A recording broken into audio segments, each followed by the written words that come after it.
If you want to permanently remove your ChatGPT account, I'm going to show you how to do that.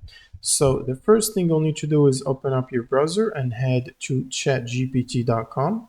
You should preferably do this on the browser.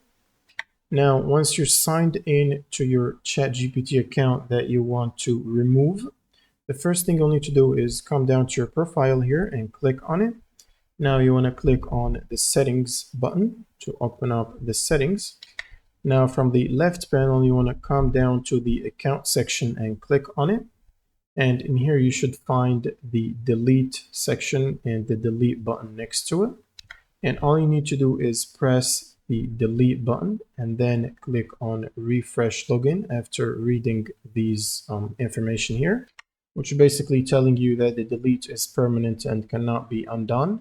And you will no longer be able to access OpenAI services, and you cannot create a new account with the same email again. And your data will be held within 30 days and removed after 30 days or a month.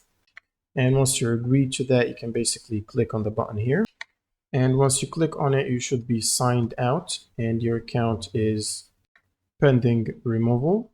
And that's pretty much it for this video. If you have any questions, leave them in the comments below, and see you on the next one.